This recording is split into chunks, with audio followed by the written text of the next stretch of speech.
2203 Latvia.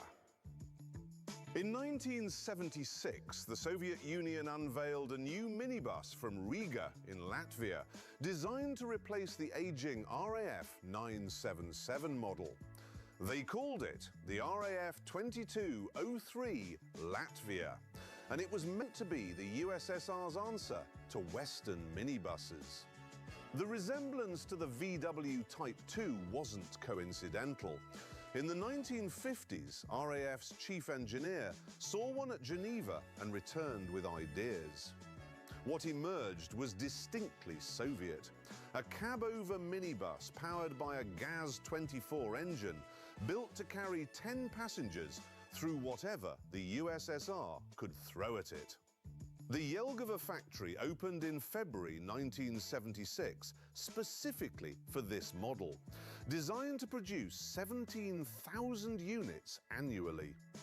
The Latvia serves as marshrutka, route taxis, across Soviet cities, plus ambulances and government transport. Unusually, the name appears in Latin script rather than Cyrillic.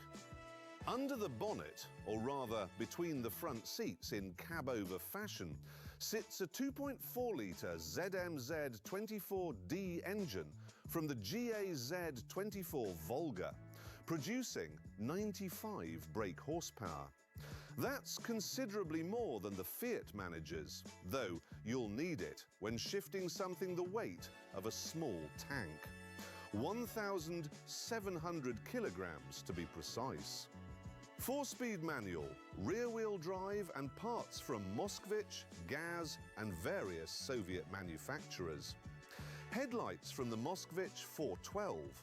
Door handles from the 408. Dashboard from the Gaz-24. Inside, practicality triumphs over comfort. 3 rows accommodate 8 to 10 passengers. The dashboard is lifted from the Volga, so drivers familiar with Soviet cars feel immediately at home. Visibility is excellent thanks to upright seating and large windows. The rear door hinges at the top rather than the side. But here's where the Latvia gains its notorious reputation. The engine overheats spectacularly. Soviet workers discovered you could actually cook eggs on the engine cover during summer traffic jams. The cooling system is undersized for a 2.4-litre engine wedged between the seats, and urban stop-start driving turns the interior into a mobile sauna. The rear end is also unstable. The engine is so heavy that drivers stuff the back with manhole covers or sandbags during winter to prevent the tail wagging about on icy roads. Other problems are equally Soviet in character. Doors sometimes spring open during sharp turns. Build quality varies wildly between individual vehicles, and fuel consumption is heroically terrible at 16 to 19 miles per gallon. The factory will lose its state quality mark during perestroika, which tells you everything about how these things are actually built in practice.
Yet, despite everything, people genuinely love them.